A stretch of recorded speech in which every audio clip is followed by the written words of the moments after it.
এখন আমরা 12 নম্বর প্রশ্নের সমাধান করব। cosec plus cosec by cosec minus 1 plus cosec by cosec plus 1 equal to 2 sec square. Answer আমরা বের করতে হবে আমাদের বলছে, তো আমরা লিখে নিলাম লেফট হ্যান্ড সাইড। আমরা লিখে নিলাম left hand side.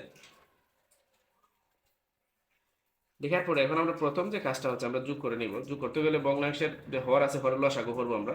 cosec minus 1 cosec plus 1 দুইটা যেহেতু দুইটা, তাহলে লসাগু দুইটাই আসবে। cosec minus 1 by cosec plus 1। এখন লসাগুটার থেকে প্রথম ভগ্নাংশের হর cosec মাইনাস 1 cosec মাইনাস 1 বাদ করলে বাদ হয়ে যায়, তাইলে তাকে আমাদের cosec প্লাস 1, এই cosec প্লাস 1 দিয়ে আমরা উপরে cosকে আমরা গুণ করব।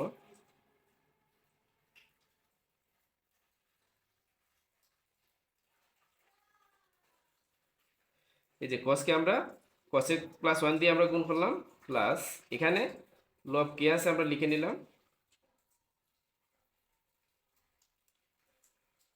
এখন এই ভগ্নাংশের হর আছে cosec plus 1 cosec plus 1 cosec plus 1 লসাগু থেকে বাদ যায়, যদি মিলে বাদ তাইলে তাকে আমাদের cosec মাইনাস 1, এই cosec মাইনাস 1টা আমরা উপরে গুণ করব।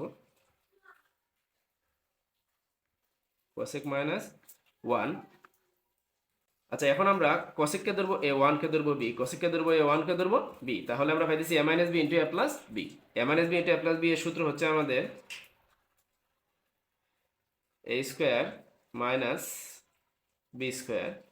আর এখানে cosec দিয়ে এই এই যে এই দুইটাকে আমরা গুণ করবো, cosec আর cosec যদি আমরা গুণ করি তাইলে আমরা পাইতেছি cosec স্কোয়ার প্লাস cosec দিয়ে যদি আমরা 1 কে গুণ করি তাইলে আমরা পাইতেছি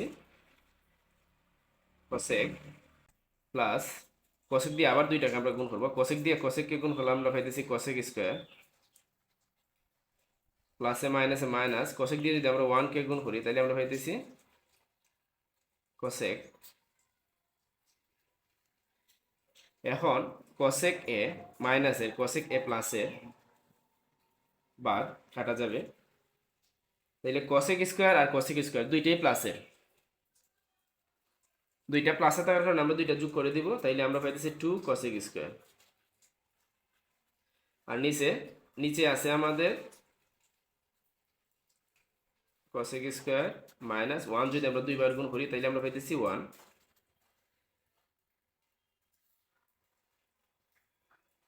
উপরে আমাদের আছে 2 cosec square. cosec square minus 1, cosec square minus 1 এর সূত্র হচ্ছে cot স্কোয়ার।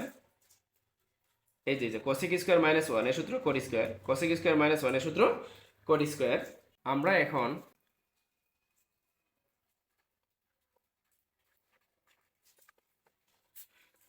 আমরা এখন 2 cosec স্কোয়ারটা সামনে নিয়ে আসলাম, এখান থেকে সরানোর কারণে এখানে আর কিচ্ছু নাই, 1 থাকবে।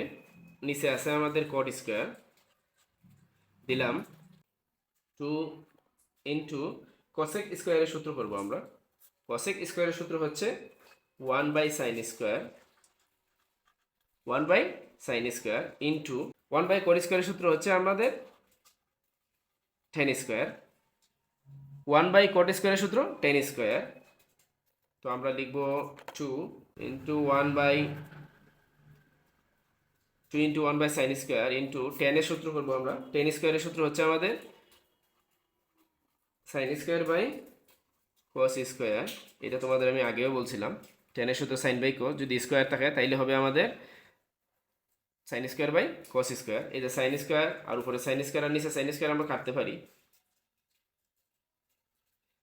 তাইলে আমাদের থাকে এখানে উপরে কিচ্ছু নাই 1, নিচে আমাদের cos স্কোয়ার।